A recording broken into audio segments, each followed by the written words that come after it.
नमस्कार विद्यार्थी मित्रांनो, देवरे अकॅडमीच्या ऑनलाईन प्लॅटफॉर्म तुमचं सर्वांचं हार्दिक स्वागत आहे. बघा विद्यार्थी मित्रांनो, आताच काही दिवसापूर्वी एमपीएससीचं आयोगाचं टाइम टेबल आलेलं आहे. या टाइम टेबलमध्ये राज्यसेवेची परीक्षा कधी होणार, कंबाईनची परीक्षेची आणखी ऍड आलेली नाहीये, किंवा कंबाईन मध्ये किती जागा असणार आहेत, पीएसआयच्या किती असतील, एसटीआयच्या किती असतील, किंवा एएसओच्या किती असतील, किंवा क्लर्क आणि एक्साईच्या किती असतील, ह्या जागा आणखी निश्चित नाहीयेत. जशी मागच्या वर्षाच्या ऍड बद्दल आपण बघितलं, मागच्या वर्षी ऍड खूप मोठी होती कंबाईनची.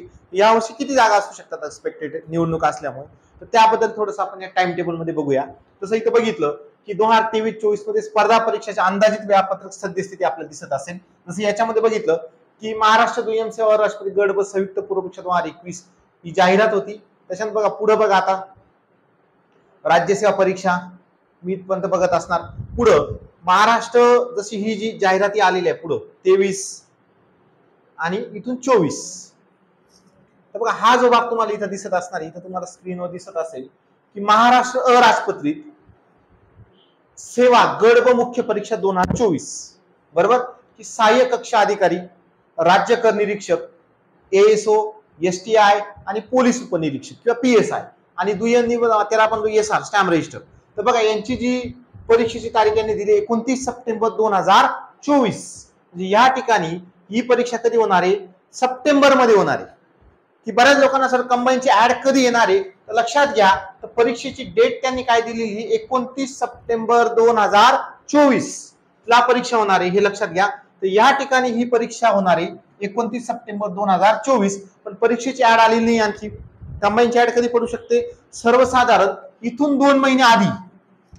म्हणजे जसं आता मे चालू आहे, जून जुलै मध्ये ऍड पडू शकते. आणि परीक्षा कधी होणार ही 29 सप्टेंबर 2024 ला कंबाईनची. कंबाईन मध्ये किती जागा असणार आहे, किती पोस्ट असणार आहे, पीएसआय एसटीआय याचं आजपर्यंत आपण आणखी सांगू शकत नाही. फक्त प्रिलिम्स होणार आहे 29 सप्टेंबरला, लक्षात ठेवा. पुढे जाऊया. नंतर बघा याच्या ज्या परीक्षा असणार आहेत किंवा याच्या ज्या प्रिलिम्सचा आपण जो बघितलं या ठिकाणी, जसं मुख्य परीक्षा मी तुम्हाला सांगितली 29 सप्टेंबर या ठिकाणी. पुढं यांचं महाराष्ट्र नागरिक सेवा राजपत्रित 2024 याच्याबद्दल आपण बघितलं. तर या ठिकाणी बघा जे टाइम टेबल आलेले, याची प्रिलिम्स 28 एप्रिलला होणार होती, पण आता त्यांनी दिनांक 6 जुलै 2024 घेण्यात येणार आहे. म्हणजे आताची राज्यसेवेची प्रिलिम्स कधी होणार आहे, 6 जुलैला होणार आहे. 6 जुलै 2024 घेण्यात येणार आहे. म्हणजे आताची राज्यसेवा कधी होती, 6 जुलैला होणार आहे, लक्षात घ्या. मग त्याच्यानंतर बघा इथं ज्यांचं जे मुख्य परीक्षेचं टाइम टेबल आहे, तर मुख्य परीक्षा ही कधी होणार आहे, तर नोव्हेंबर मध्ये. म्हणजे जवळपास नोव्हेंबर मध्ये मुख्य परीक्षा राज्यसेवेची होणार आहे, हे फिक्स आहे. येतं लक्षात. त्याच्यानंतर बघा आणखी याच्यामध्ये आपण बघू शकतो,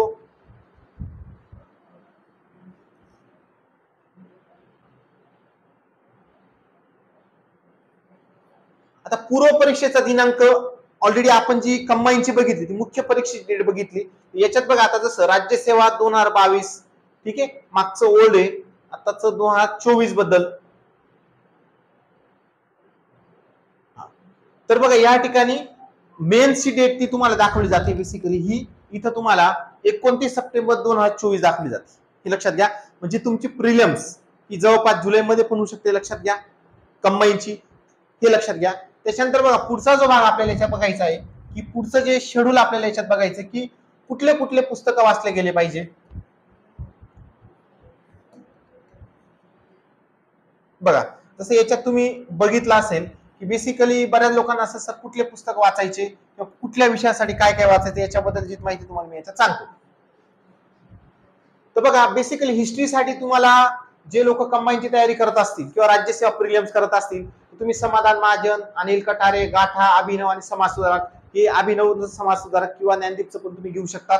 त्याच्यानंतर बघा जॉग्राफीसाठी, भूगोलासाठी तुम्हाला वाटत असेल तर सौदी सरांचा महाराष्ट्राचा भूगोल, भारताचा, नंतर दिलीप बाविस्करचं दीपस्तंभ वाचू शकतात किंवा सुमन सोयशंकेचं तुम्ही जॉग्राफी वाचू शकतात.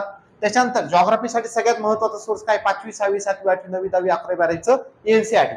त्याच्यानंतर राज्यशास्त्रासाठी तुम्ही कोळंबे सरांचं वाचू शकतात, एम लक्ष्मीकांत वाचू शकतात किंवा पंचायत राज वाचू शकतात, किंवा अर्थशास्त्र आपण त्याला इकॉनॉमिक्स म्हणतो, याच्यासाठी तुम्ही जसं किरण देसले, कोळंबे सरांचं वाचू शकतात. आणि सीसॅट साठी संदीप आर्गेडे, सचिन ढवे सरांचं पुस्तक तुम्ही रेफर करू शकतात. तर बघा त्याच्यानंतर बघा पुढचा जो भाग येतो याच्यामध्ये करंट अफेअर मध्ये अभिनव, पृथ्वीचं मासिक तुम्ही रेग्युलर वाचू शकतात. त्याच्या मराठीसाठी, मराठी ग्रामरसाठी आपल्या अकॅडमीच्या नोट्स अवेलेबल आहेतच, किंवा लेक्चरमध्ये मी जो कंटेंट तेवढा तुम्ही व्यवस्थित करू शकतात. त्याच्यासाठी आणखी मोरा आंबे सरांचं पुस्तक वाचू शकतात, किंवा अमोल पाटील सरांच्या नोट्स तुम्ही करू शकतात, किंवा इंग्रजीसाठी महेश पाटील सरांचं वाचू शकतात, किंवा याच्यामध्ये सचिन बसके किंवा किरण देसाई सरांचं किंवा अकॅडमीच्या नोट्स तुम्हाला वापरता येतील.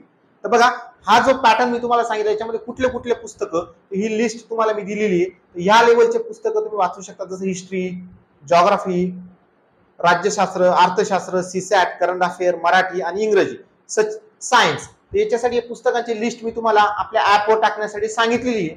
एवढे तुम्ही बुक्स रेफर केले तरी चालतील. फक्त बघा, आता स्पेसिफिकली सगळ्यांना प्रश्न पडतो की राज्यसेवेची प्रिलिम्स आता 6 जुलैला होणार आहे. जवळपास आजपासून आपल्याकडे बघितलं तर 40 ते 45 दिवस बाकी आहेत. तर या 40 ते 45 दिवसामध्ये एवढी जी पुस्तकं तुम्ही वाचलेली आहे ती तुम्ही स्टेप बाय रिवाइज करा, आणि 6 जुलैची प्रिलिम्स तुम्ही राज्यसेवेची 100% पास होऊ शकतात.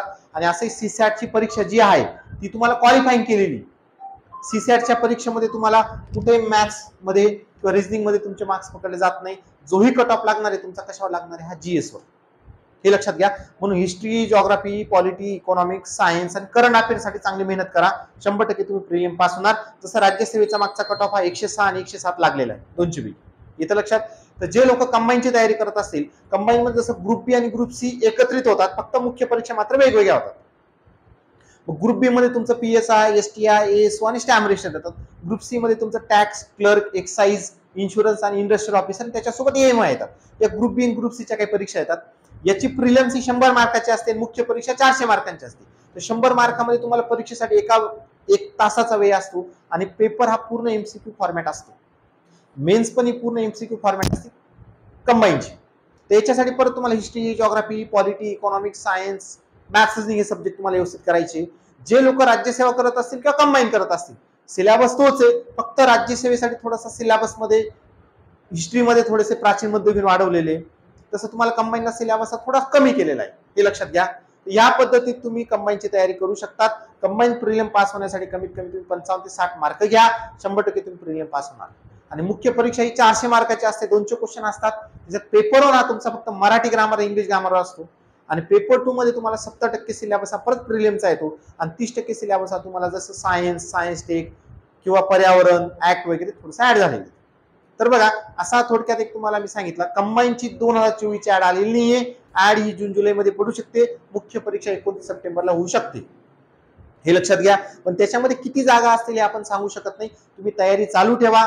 100% तुम्ही राज्यसेवेचा अभ्यास करत असणार तर कंबाईनला पण त्याचा फायदा होईल. हे लक्षात घ्या. फक्त विद्यार्थी मित्रांनो, ज्या नवीन बॅचेस आपण आता जून पासून स्टार्ट करणार आहेत, त्या बॅचेसचं टाइम टेबल 5 जूनला आपण एमपीसी फाउंडेशन बॅचची नवीन बॅच स्टार्ट करतोय. जे नवीन विद्यार्थी असतील त्यांनी हा व्हिडिओ 100% बघावा, आणि जे नवीन विद्यार्थ्यांमध्ये पोहोचवण्याचा प्रयत्न करूया.